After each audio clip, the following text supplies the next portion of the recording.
예, CBS 라디오 한판승부 함께하고 계십니다. 진중권 작가, 김성애 소장 두 분과 함께하고 있죠. 응답하라 한판승부 시간. 자, 먼저 진중권 작가님께 드리는 질문. 3382님의 질문을 주셨는데, 작가님, 결국 윤석열 대통령이 한동훈 법무부 장관 임명을 강행했습니다. 안 그래도 국회가 지금 전쟁터인데 완전 꽁꽁 얼어붙는 거 아닙니까? 협치, 물 건너간 거 아닐까요? 어떻게 보세요?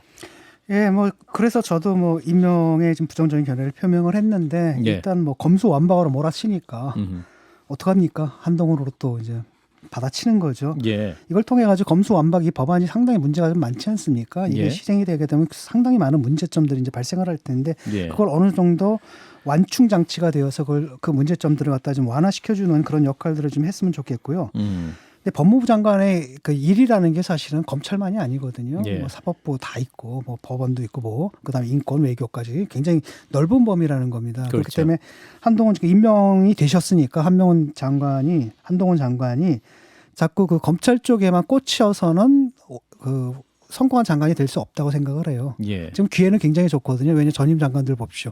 박상기, 조국, 추미애, 또뭐 박범계.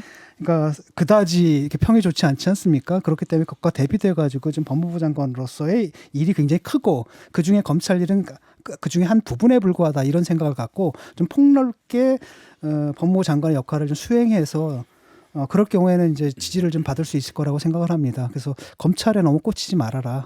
그리고 국민들이 보기에도 그건 별로 좋지 않다. 안 꽂히기 쉽지 않을 것 같은데요. 예. 검찰에. 그런데 다행인데 이분이 이제 독서량이 좀 많은 것 같더라고요. 그래가지고 폭넓게 알고 있기 때문에 예. 그 부분에 대해서 국민들이 기대하는 바도 좀 있을 것 같아요. 그래서 제발 그 강대강으로 부딪히는 게 아니라 좀 더 넓게 봐라. 그리고 검찰 일을 갖다 하나의 부분적인 일로 보고 그 부분에서 국민들이 우려하는 부분만 제동을 걸어주면 된다 이렇게 생각을 하고 예.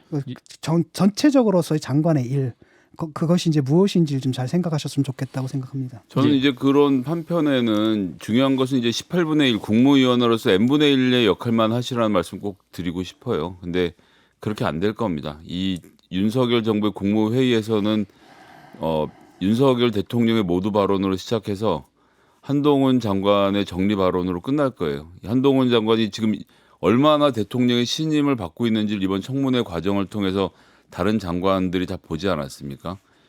법무장관의 하는 말에 토를 달기 어렵고 이 사람이 정리하는 내용대로 갈 가능성이 높기 때문에 결국은 다양성을 보장한다는 측면에서 우리 셔츠를 벗고 뭐 타이를 풀고 자유롭게 토론하자라는 대통령의 바람이 오히려 한동훈 장관 때문에 이루어지지 않을 것이라는 점을 느끼시게 될 겁니다. 그러니까 민주당의 그 비판 중에 합리적 핵심은 있거든요. 지금 청와대 그쪽 그 구성 중에서 검찰이 너무 많아요. 이러다가 정말 검찰공화국이 되지 않을까라는 의심은 그리고 우려는 정말 합리적이라고 보거든요. 거기에 매몰되지 않았으면 좋겠고 예. 법무부 장관으로서 자기 역할에만 충실하셨으면 좋겠습니다. 같은 바람입니다. 예. 일단 오늘 장관 취임사 6시 반에 했는데 그 증권범죄합동수사단을 다시 출범시키는 것으로 그 첫 발을 떼겠다라는 취임사 내용이 있었군요. 앞으로 한동훈 법무부 장관의 행보 또 어떻게 될지 지켜보도록 하죠. 자, 이어서 김성애 소장에게 드리는 질문은 2978님. 소장님, 조 바이든 미국 대통령이 문재인 전 대통령을 만나는 것을 두고 대북 특사로 염두에 둔 것이다. 보낸다 안 보낸다. 의견이 분분합니다. 소장님은 어떻게 판단하시는지요? 대북 특사에 대한 이야기를 바이든 행정부에서 윤석열 행정부 이미 했겠죠. 그래서 그 이야기를 듣고 그래서 지난 청문회에서 특사에 대한 이야기가 태영호 의원의 입을 통해서 나오고 장관 후보자가 자연스럽게 답변한 거 아니겠습니까? 통일부 장관 후보자가. 예, 그래서 당연히 저는 요구가 있을 거라고 생각합니다. 거기에 대해서 문재인 전 대통령의 판단이 또 어떠실지 이것도 지켜봐야 될 것이고요.